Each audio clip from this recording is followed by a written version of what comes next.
Good morning dear. आइए हम stand energy को और आगे बढ़ाते हैं।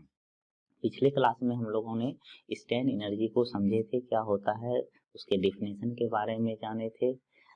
और आज हम जानेंगे कि डिफरेंट डिफरेंट लोड के कारण से स्टेन एनर्जी क्या होगा।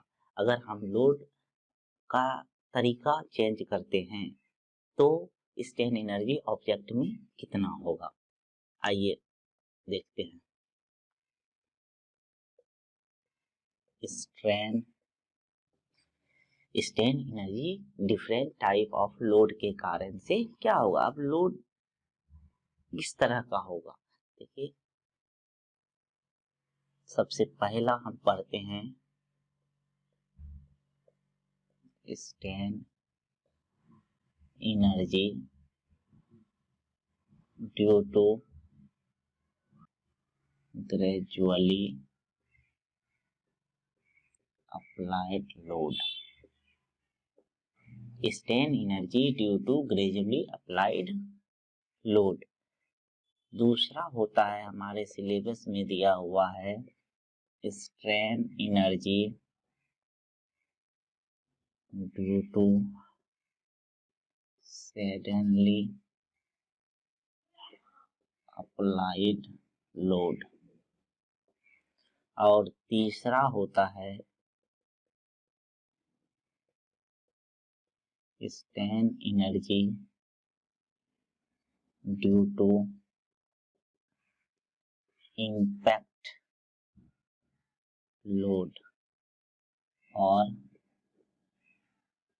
Falling load. बहुत ही अच्छा कॉन्सेप्ट है। आपको अलग अलग लोड के लिए आपको पता चलेगा कि स्टेन एनर्जी किसी बॉडी में क्या होगा।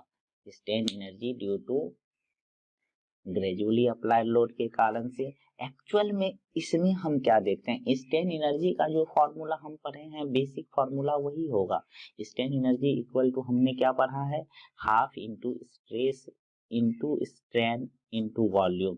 तो ये बेसिक फॉर्मूला सबके लिए ही लगता है, लेकिन स्ट्रेस का जो वैल्यू होगा, लोड डिफरेंट डिफरेंट तरह का होने के वजह से हमारा स्ट्रेन का वैल्यू चेंज होगा। और हमें वही देखना है कि अगर हम ग्रेजुअली अप्लाइड लोड लगा दिए तो स्ट्रेस कितना होगा, उस स्ट्रेन एनर्जी में स्ट्रेस कितना होगा, यही हमें पता चलेगा। चलिए आइए अब हम एक एक करके इसका स्टडी करते हैं। ठीक है, देखिए सबसे पहला क्या है, सबसे पहला है ग्रेजुअली अप्लाइड लोड। डायरेक्ट में लिख देता हूं, ग्रेजुअली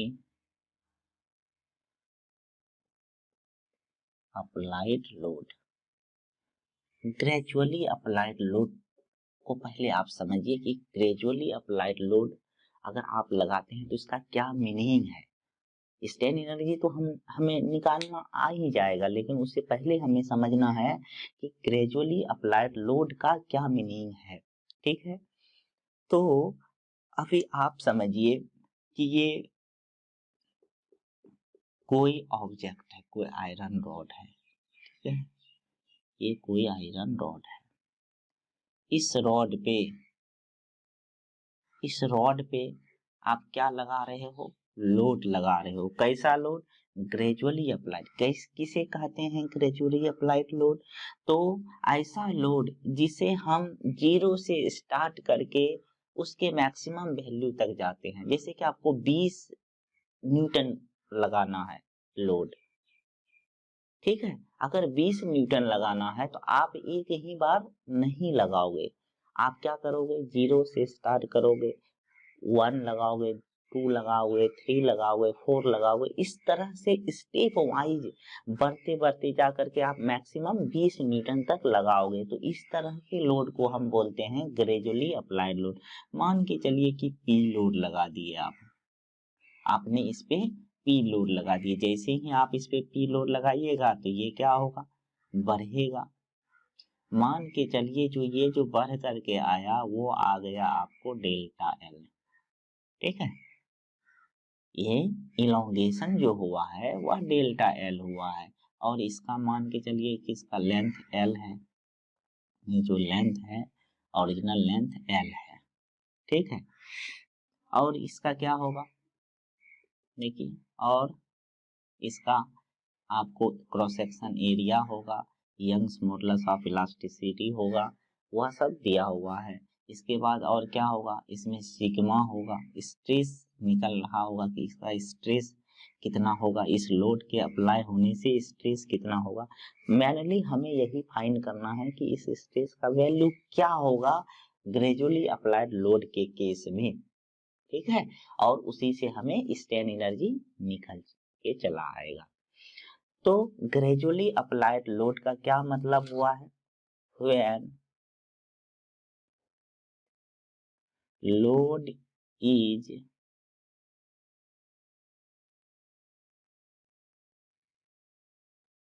applied from 0 to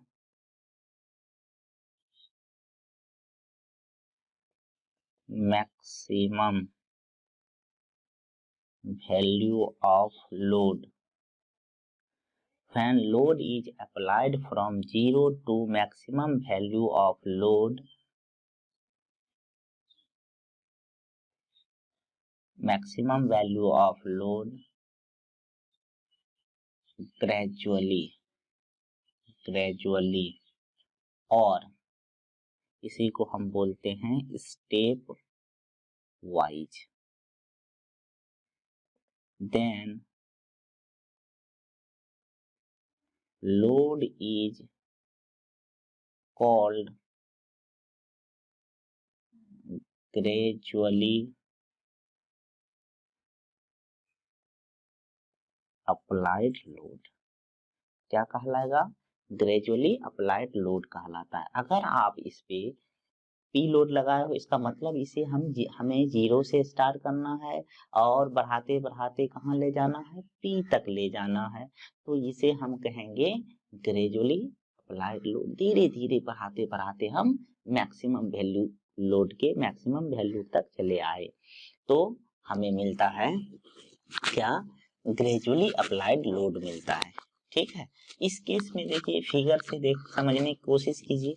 इस फिगर में क्या हुआ है, यहीं पे आपको एक बहुत अच्छा कॉन्सेप्ट सीखने को मिलेगा। देखिए आपको पता है कि इस रॉड में जो स्ट्रेन एनर्जी होगा वह वर्क डन के बराबर होगा। तो वर्क डन जो होगा वह किसके कारण से होगा, अप्लाइड लोड के कारण से होगा, इस पी के कारण से होगा।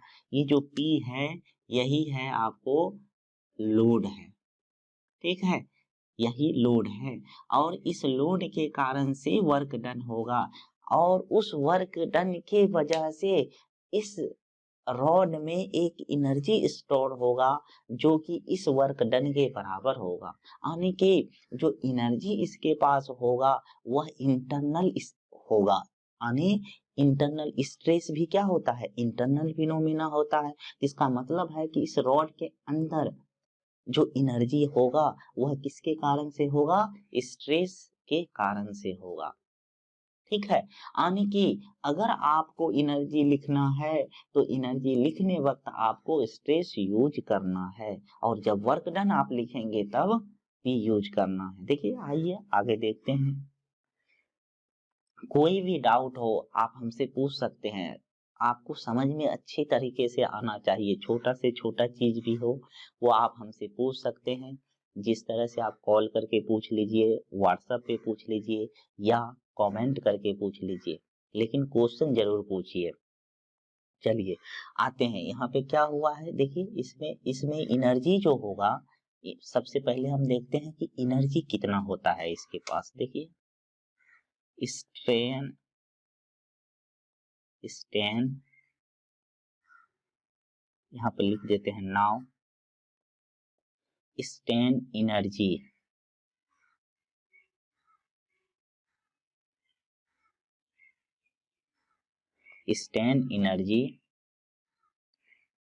In the body, the body. कितना होगा स्ट्रेन एनर्जी बॉडी?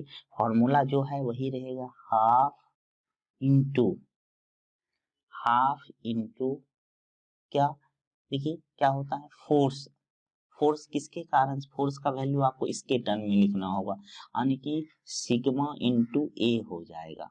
क्यों हो जाएगा? क्योंकि हम जानते हैं कि स्ट्रेस, देखिए यहाँ पे मैं लिख रहा हूँ, स्ट्रेस बराबर होता है पी बाय ए होता है। तो सिग्मा बराबर पी बाय ए होता है, तो पी इक्वल टू क्या हो जाएगा, सिग्मा इंटू ए हो जाएगा, सिग्मा इंटू ए हो जाएगा। तो half stress energy equal to, formula आपको लिखाए थे, हाफ इंटू फोर्स इंटू क्या, जितना इलोंगेशन हुआ है यानी डेल्टा एल। इसको हम इक्वेशन फर्स्ट मान लेते हैं। देखिए ये कैसा हो गया, ये बॉडी में इंटरनल हुआ, किसके कारण से हुआ था, वर्क डन के कारण से। अगेन वर्क डन बराबर आप क्या लिख सकते हो, देखिए work done by load. Work done देखिए ग्रेजुअली अप्लाइड लोड है, ग्रेजुअली। स्प्रिंग का केस याद कीजिए, स्प्रिंग में जो भी फोर्स लगाते हैं वो ग्रेजुअली अप्लाइड लोड होता है। तो उस केस में क्या होता है, वर्क डन बराबर जो निकलता है वो कितना निकलता है, हाफ इंटू जितना लोड होता है। ऐसे वर्क डन जो होता है वह फोर्स इंटू डिस्प्लेसमेंट होता है, तो फोर्स पी हो गया और इंटू डिस्प्लेसमेंट यानी डेल्टा एल होता है, पी इंटू डेल्टा एल होता है। बट ये ग्रेजुअली अप्लाइड लोड हो जाता है, इसीलिए जब उसका एवरेज लेंगे तो आपको फोर्स पी बाय 2 हो जा रहा है। आपको हमने दिखाया भी था कि ये वर्क डन क्या हो रहा है, आधा हो जाता है स्प्रिंग के केस में। तो जिन लोगों ने पिछला लेक्चर नहीं देखा है वो आप पीछे पीछे जाके देख सकते हैं कि हमने इसको प्रूव भी किया था कि ये हाफ क्यों आता है, half into P into delta L. तो ये इक्वेशन 2 हो गया। और आप क्या जानते हैं कि हम ये जानते हैं कि स्ट्रेन एनर्जी किसी बॉडी में जो होता है वह वर्क डन के बराबर ही होता है। यही जो वर्क डन होता है इसी के कारण से बॉडी में स्ट्रेन एनर्जी स्टोर होता है। तो क्या हो जाएगा, from equation first and second we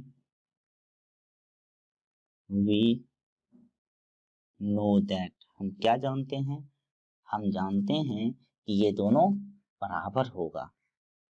ठीक है, तो क्या हो जाएगा, जैसे ही हम इसको बराबर करेंगे तो क्या हो जाएगा, देखिए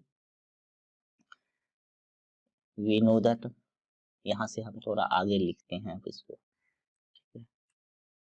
we know that, we know that, हम क्या जानते हैं, हम जानते हैं कि स्ट्रेन एनर्जी किसके बराबर होता है, वर्क डन के बराबर होता है। स्ट्रेन एनर्जी वर्क डन के बराबर होता है। स्ट्रेन एनर्जी कितना निकला है, half into sigma into A into delta L, और वर्क डन कितना निकला है, half into P into delta है।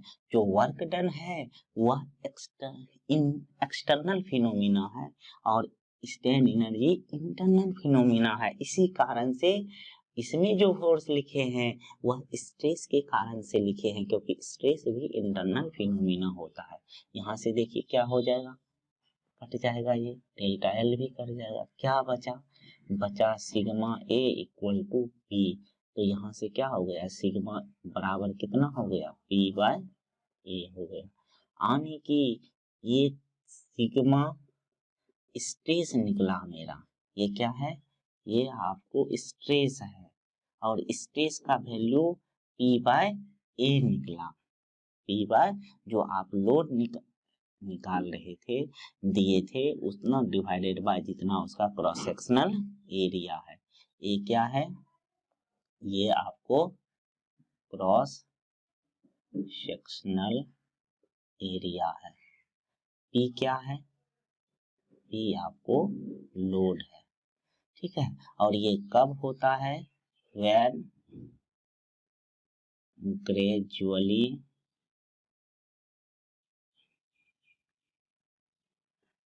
Applied load. ये तब होता है स्ट्रेस का वैल्यू जब हम ग्रेजुअली अप्लाइड लोड लगाएंगे। तो स्ट्रेन एनर्जी हमारा निकल जाएगा। अगर हमें सिग्मा का वैल्यू पता हो जाएगा, इसमें स्ट्रेन एनर्जी हम निकाल सकते हैं। ठीक है, फाइनली क्या लगा देंगे हम, हमें फाइनली पता होगा कि स्ट्रेन इक्वल स्ट्रेन एनर्जी इसी फॉर्मूला से लगा देंगे।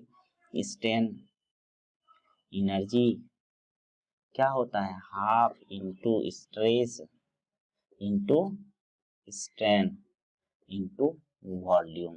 यहीं से निकल आ जाए, स्ट्रेस पता हो जाएगा, स्ट्रेन ई दिया रहेगा, डेल्टा एल दिया रहता है तो ये भी पता होगा, और वॉल्यूम दिया रहेगा तो हमें स्ट्रेन एनर्जी मिल जाएगा। मैनुअली हमें क्या निकालना था इसमें कि आप ग्रेजुअली अप्लाइड लोड जब करोगे तो स्ट्रेस का वैल्यू क्या होगा।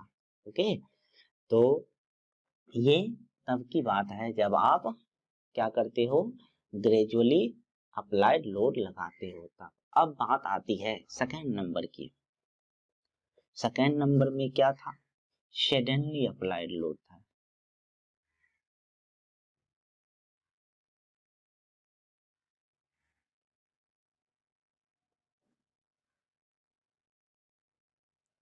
सडनली अप्लाइड लोड, ठीक है, आप एकाएक लोड लगा देते हो, इसको हम इंस्टेंटेनियस लोड भी बोलते हैं। एकाएक लोड लगा देते हैं, ठीक है, इंस्टेंटेनियस लोड भी बोलते हैं। कब होगा ये लोड, तब होगा जब हम लोड एकाएक लगा देंगे। ठीक है,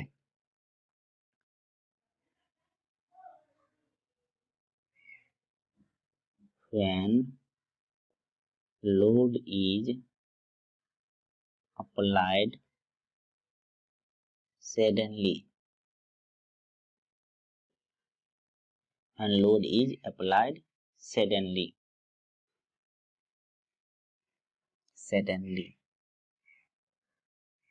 up to maximum load। जैसे कि हमें अगर 20 न्यूटन लगाना हो तो 20 न्यूटन लगाने के लिए हमें स्टेप वाइज नहीं आना है। इस बार एक ही बार हम लगा देंगे 20 न्यूटन, तो क्या कहलाएगा, सडनली अप्लाइड लोड कहलाएगा। ठीक है, किस तरह से आप फिगर देखिए, फिगर आप यहाँ पे देख सकते हैं।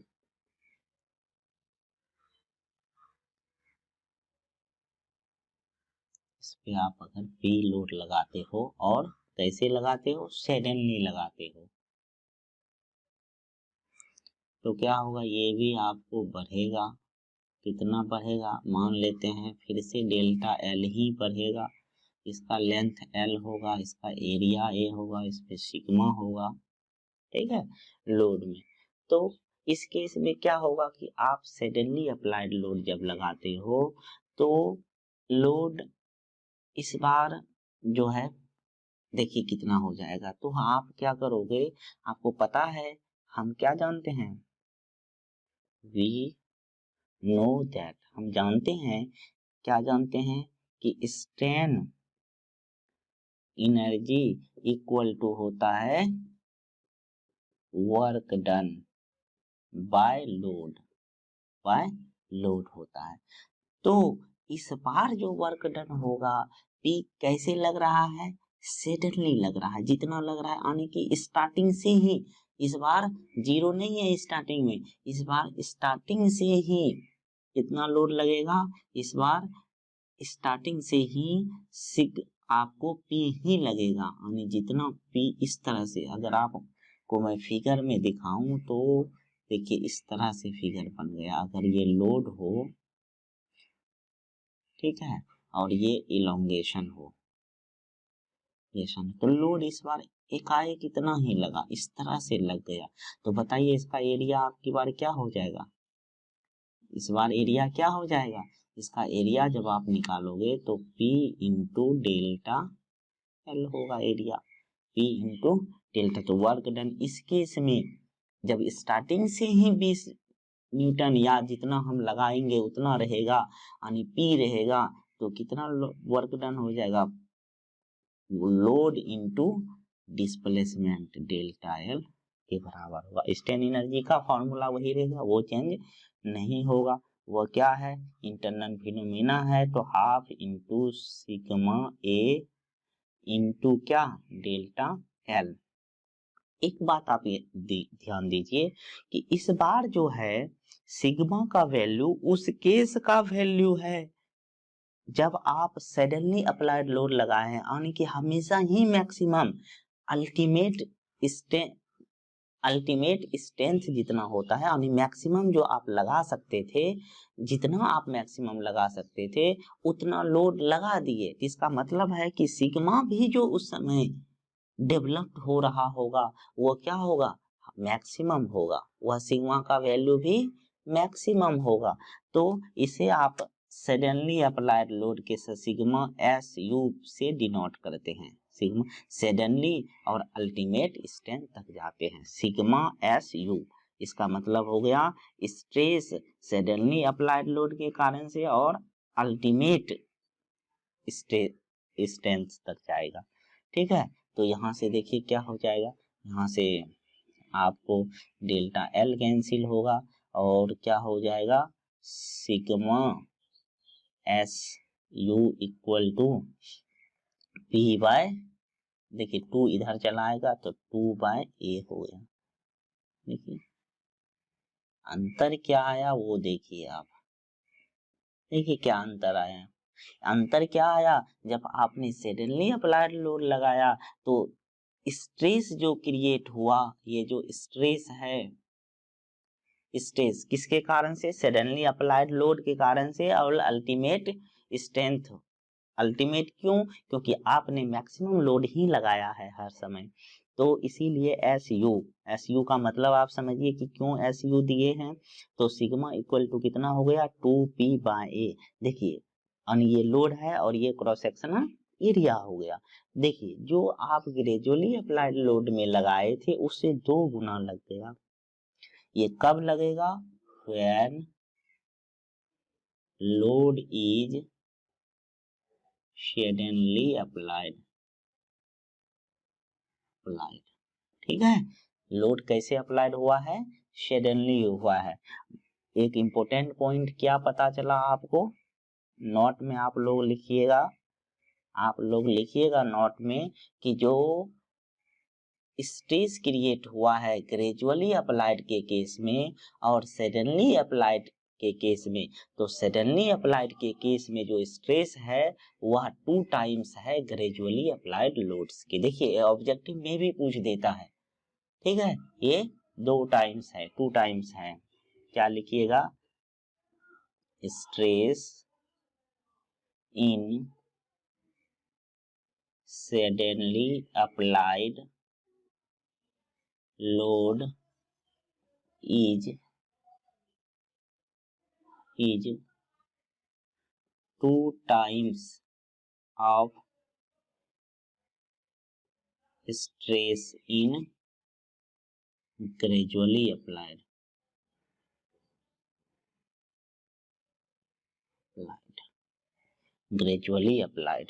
स्ट्रेस सडनली अप्लाइड के केस में जो होगा वह 2 टाइम्स होगा ग्रेजुअली अप्लाइड लोड के केस में।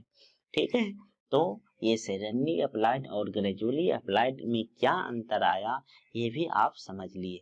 चलिए और आगे बढ़ते हैं और देखते हैं कि इम्पैक्ट क्या होता है। इम्पैक्ट लोडिंग के कारण से स्ट्रेस कितना होगा। इम्पैक्ट लोड और इसी को बोलते हैं फॉलिंग लोड, यानी कहीं से यह फॉल होकर के गिर रहा होगा। इम्पैक्ट एकाएक मोमेंटम के कारण से स्ट्रेन एनर्जी क्रिएट होगा। किसके कारण से, कहने का मतलब है ये किसके कारण से होता है, मोमेंटम के कारण से। मोमेंटम, आप समझते हैं कि मोमेंटम क्या होता है, कहीं हाई वेलोसिटी से बॉडी आ रहा होता है और उसके कारण से मोमेंटम के कारण से ऐसा हो जाता है। ठीक है, आइए इसको पहले फिगर से समझिए। ये जो भी आपको मैंने आज का क्लास बताया है ये फुल्ली एक्सपेरिमेंटल टॉपिक्स है। आप अगर जाएंगे आप इंजीनियरिंग कॉलेज में या पॉलिटेक्निक कॉलेज में जब आप क्लास करोगे तो इसके बारे में आपको थ्योरेटिकल से अच्छा समझ में आएगा। लेबोरेटरी में वहां आपको विजुलाइज होगा कि एक्चुअल में सब कुछ दिखाया जाएगा करके। ठीक है, डेटा आपको सब कुछ दिया रहेगा, इम्पैक्ट वाला भी निकालना रहता है, सडन लोड के कारण से निकालना रहता है। हाँ, आप अच्छे कॉलेज में अगर होगे तब। ऐसा सारे कॉलेज में अब एक्सपेरिमेंट नहीं होता है। बहुत ऐसे कॉलेज हैं, खास करके बिहार में तो अब ऐसे कॉलेज अब आ गए हैं जो कि सिर्फ डॉक्यूमेंट पे ही चलता है। ठीक है, ये हमारे यहाँ का कंडीशन हो गया है अभी। तो अभी अगर आप अच्छे कॉलेज में होंगे तो इसका प्रैक्टिकल भी करवाया जाता है और उस समय आपकी अंडरस्टैंडिंग और अच्छी होगी। ठीक है, अभी आइए समझते हैं इम्पैक्ट को। ठीक है, मैं फिगर बनाता हूँ, यहाँ से समझने की कोशिश कीजिए। देखिए, ये देखिए, इसको जो है आप ये समझ लीजिए ये कोई रॉड है। ठीक है, इसी में आप यही रॉड है और इस यही इलोंगेट होता है। ठीक, यही इलोंगेट होता है। कैसे इलोंगेट होता है? मोमेंटम के कारण से और फॉलिंग लोड के कारण से। देखिए समझिए, इसको जो है हम क्या बोलते हैं, ये वाला पार्ट जो है इसको कॉलर बोलते हैं। ठीक, ये फिक्स किया हुआ है, इसके साथ फिक्स किया हुआ है। अब समझिए कि मान के चलिए कि यहाँ कोई लोड है। ये लोड समझिए कि यहाँ से जितने का लोड लगाना रहता है हम उतना लगा देते हैं यहाँ पे। ठीक, ये लोड लगा दिए जो कि इस पे स्लाइड करता है। ठीक है, मान के चलिए कि पी लोड लगाए हैं। कितना लगाए हैं? पी लोड लगाए हैं। बहुत अच्छे से समझना है, कुछ नहीं है। अगर आपकी बेसिक अच्छी है तो इस चीज को आप समझ सकते हैं। सर सिर्फ एनर्जी कंजर्वेशन है, जो भी आप आज टॉपिक में पढ़े हो सारा एनर्जी कंजर्वेशन का ही खेल है। ठीक है, अब देखिए मान के चलिए कि इस लोड को, ये जो पी लोड आप लिए हो, इस ये यहाँ से कुछ हाइट पे होगा, यहाँ से कुछ हाइट पे होगा। मान लेते हैं कि ये हाइट जो है इसका एच हाइट पे है। अब क्या होगा, अगर ये हैवी लोड है तो आप ऊपर यहाँ से, जैसे यहाँ ये नीचे रहता, नीचे से ला करके आप ऊपर आते और यहाँ से इसको छोड़ देते, यहाँ से इसको छोड़ देते तो क्या होता, ये यहाँ से हाई वेलोसिटी के साथ चलना स्टार्ट होता, मोमेंटम अपना ये गेन करता और डायरेक्ट आकर के इस कॉलर पे लगता। जब ये लगता तो क्या होगा, जैसे ही इस पे ये लगेगा तो इसमें स्ट्रेस क्रिएट होगा, इसमें स्ट्रेस क्रिएट होगा सिग्मा। ठीक है, और ये जो रॉड है वह इलोंगेट हो जाएगा, थोड़ा सा इलोंगेट हो जाएगा। मान के चलिए कि इतना इलोंगेट हो गया। ठीक है, इतना इलोंगेट हो गया, ये इतना सा इलोंगेट हो गया, इसको डेल्टा एच बोल देते हैं। क्या हो गया, इतना इलोंगेट। ये जो यहाँ से ये लोड गिरा, स्ट्रेस क्रिएट हुआ और स्ट्रेन क्रिएट हो गया और इलोंगेशन जो है वो डेल्टा एच हो गया। तो लंबाई बढ़ गई इसकी रॉड की, किसके कारण से? यही इम्पैक्ट लोड के कारण से। इसी तरह के लोड को हम इम्पैक्ट लोड बोलते हैं। ठीक है, इसका एक्सपेरिमेंट भी किया जाता है। जब आप लैब में जाओगे तो इसका एक्सपेरिमेंट भी होता है। तो अभी क्या हो गया कि अब आपको निकालना है कि इसके कारण से स्ट्रेस कितना होगा। ठीक है, थोड़ा जो आप पहले पढ़े हैं उससे थोड़ा कॉम्प्लेक्स है ये। ठीक, आपको इसमें कॉम्प्लेक्स सिटी इसलिए हो जाती है कि इसमें जो है क्वाड्रेटिक इक्वेशन सॉल्व करने में लगेगा। ठीक है, इसीलिए चलिए अभी लेकिन कॉन्सेप्ट आप सीखिए कि कैसे आपको निकालना है। चलिए अभी आगे बढ़ते हैं। कॉलर पे लगाइए, लगने के बाद क्या हो गया, इलोंगेट हो गया। तो सबसे पहले इम्पैक्ट लोड क्या हो गया कि अगर किसी हाइट से आप लोड को सर्टेन मोमेंटम के साथ गिराते हो तो उसके कारण से ही जो लोड होगा उसे आप इम्पैक्ट लोड बोलेंगे। when a load is falling from a height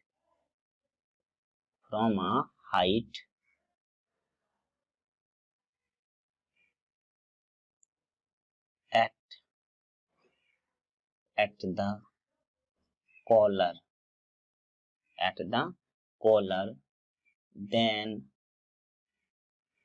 load is known as impact load, और इसी को क्या बोलते हैं, फॉलिंग लोड भी बोलते हैं। ठीक है, क्या हुआ कि आपने सर्टेन हाइट से अगर इसे फॉल करा दिया मोमेंटम के साथ, देखिए मोमेंटम ही क्रिएट होगा, एक्चुअल में लिखने की जरूरत नहीं है, मैं यहाँ लिख चुका हूँ। तो क्या होगा कि इस पे एक स्ट्रेस क्रिएट होगा और इस तरह के लोड को हम इम्पैक्ट लोड बोलते हैं। अब देखिए यहाँ भी क्या होगा, यहाँ भी तो वही चीज होगा, वी नो दैट। आप क्या जानते हो कि स्ट्रेन एनर्जी एक इंटरनल फिनोमिना है। स्ट्रेन एनर्जी बराबर होता है वर्क डन बाय, किसके कारण से इस बार होगा, इम्पैक्ट लोड के कारण से। ठीक है, इम्पैक्ट लोड के कारण से होगा। अब देखिए इम्पैक्ट लोड के कारण से होगा तो वर्क डन इस बार हुआ कितना, देखिए वर्क डन आप कितना निकालोगे से, work done by impact load के कारण से। देखिए वर्क डन क्या है, अब देखिए इस बार क्या हुआ है, P यहाँ है और ये यहाँ से कितना मूव किया है यहाँ तक, टोटल डिस्टेंस कितना हुआ, H प्लस डेल्टा एल। तो वर्क डन कितना लिखेंगे आप, P इंटू कितना, टोटल इलोंगेशन, यानी कि आपकी बार बॉडी यहाँ था, यहाँ पे स्ट्रेस P था और ये आ गया यहाँ तक चला आया, तो कितना हो गया, यानी H प्लस डेल्टा एल हो गया। ठीक, अब देखिए अब स्ट्रेन एनर्जी इक्वल टू क्या हो जाएगा, हाफ इंटू सिग्मा ए इंटू क्या, देखिए डेल्टा एल लिख दिए यहाँ, डेल्टा एल नहीं बल्कि क्या होगा, डेल्टा एच होगा, एच प्लस डेल्टा एच, और यहाँ क्या हो जाएगा, डेल्टा एच हो जाएगा। डेल्टा एच ही क्या है यहाँ पे, डेल्टा एच जो ये है यही आपको डेल्टा एल है इस बार। ठीक है, वही समझिए इसको आप। तो half into sigma into A into delta H equal to P into H plus delta H. ये स्ट्रेन एनर्जी स्ट्रेस के कारण से क्रिएट हुआ और पी के कारण से वर्क डन हुआ, ये आपको समझ में आनी चाहिए। चलिए अभी क्या है, अभी इसी इक्वेशन से यही मेन इक्वेशन बना, कैसे बना वो आप समझिए इस फिगर से। इस फिगर से आप समझिए कि ये जो P है, P यहाँ था और ये डिस्प्लेस होकर के H प्लस डेल्टा H के डिस्टेंस पे चला गया, तो ये वर्क डन हो गया और इधर स्ट्रेन एनर्जी ये हो गया। अब देखिए यहाँ से हमें इसे सॉल्व कैसे करना है, सॉल्व करने का तरीका क्या होगा, तो सॉल्व करने के तरीका के लिए हम क्या करते हैं, देखिए यहाँ पे इधर थोड़ा सा देखिएगा कैलकुलेशन। आप क्या जानते हैं, आप जानते हैं कि सिग्मा, आप जानते हैं कि sigma equal to E into epsilon होता है। Sigma equal to E into ये इसको क्या लिख सकते हैं, डेल्टा, क्या हुआ, E equal to delta L by L, L क्या हो जाएगा, टोटल लेंथ हो जाएगा, यहाँ से यहाँ तक जो टोटल लेंथ होगा वही होगा, टोटल लेंथ एल है रॉड का। तो इसको और हम क्या लिख सकते हैं, इसे sigma delta L equal to क्या होगा, डेल्टा एल इक्वल टू लिख सकते हैं, देखिए सिग्मा इंटू एल बाय ई, और यही आपको डेल्टा एल ही क्या है, डेल्टा एल ही क्या है, डेल्टा एच है, डेल्टा एच है, डेल्टा एल ही क्या है, डेल्टा एच है, यानी कि हम क्या कर सकते हैं कि डेल्टा एच जहां जहां है वहां लिख सकते हैं सिग्मा एल बाय ई। तो क्या हो जाएगा यहाँ से half into sigma into A into delta H का वैल्यू वहां से पुट कर दीजिए sigma L by E equal to P into H तो रहेगा ही प्लस कितना सिग्मा एल बाय ई। देखिए ये आप क्या देख रहे हैं आप सिग्मा स्क्वायर हो जाएगा यहाँ पे क्या हो जाएगा स्क्वायर हो जाएगा सिग्मा में स्क्वायर हो गया। इसका मतलब हो गया इस स्ट्रेस जो है वह क्वाड्रेटिक इक्वेशन में चला गया सिग्मा क्वाड्रेटिक इक्वेशन में चला गया। तो हमें इसको सॉल्व करना पड़ेगा उस समय न्यूमेरिकल वैल्यू भी पुट करके आप सॉल्व कर सकते हैं। आप अगर बात करें बुक वगैरह की तो बुक में इस तरह से फॉर्मूला भी लिखा रहता है। ठीक है इसी को सॉल्व करके एक फॉर्मूला लाते हैं। कोई जरूरी नहीं है कि वो फॉर्मूला आप याद रखें बस आपको मेथड पता होना चाहिए कि ये किस तरह से निकलेगा। ठीक है अभी हम इसमें वैल्यू भी डायरेक्ट पुट करके सिग्मा का वैल्यू निकाल सकते हैं कोई आपत्ति नहीं। क्या जरूरी है हमें जाके वो फॉर्मूला रखने की। फिर भी मैं ये फॉर्मूला लिख दे रहा हूँ। देखिए ये जो है सिग्मा इक्वल टू जो फॉर्मूला क्वाड्रेटिक में आएगा वही जो फॉर्मूला होता है minus B plus minus root under B square minus 4ac by 2a उसी पे ये चला आएगा और उसी से एक फॉर्मूला निकल रहे सिग्मा फाइनली क्वाड्रेटिक इक्वेशन का सिग्मा इक्वल टू निकल के आएगा। लेकिन आपको इसे याद रखने की जरूरत नहीं है लेकिन पहले का जो दोनों निकाले हैं वो याद रखना है वो ऑब्जेक्टिव में भी पूछा जाता है। और इस केस में आपको क्या याद रखना है ये फॉर्मूला मेनली याद रखना है। ठीक है फॉर्मूला नहीं बल्कि ये कॉन्सेप्ट याद रखना है कि इस तरह से निकलता है। इस फिगर से देख करके आप निकाल लोगे। तो ये आपको इम्पैक्ट लोड का कंडीशन था कि इम्पैक्ट होगा तो किस तरह से स्ट्रेस निकलेगा। क्वाड्रेटिक आ गया है सिग्मा का देखिए स्क्वायर हो रहा है इसीलिए इसका रूट जो है इस तरह से आया है। तो तीनों केस कंप्लीट हो गया। तो इसमें स्ट्रेन एनर्जी पे हमें कुछ न्यूमेरिकल भी पढ़ना है लेकिन वह अब अगले क्लास में होगा। इसका जो भी स्ट्रेन एनर्जी से रिलेटेड कॉन्सेप्ट था वो हम आपको डिलीवर्ड कर दिए हैं। अब हम इस पे न्यूमेरिकल बनाएंगे और अब वह अगले लेक्चर में होगा। Thank you so much.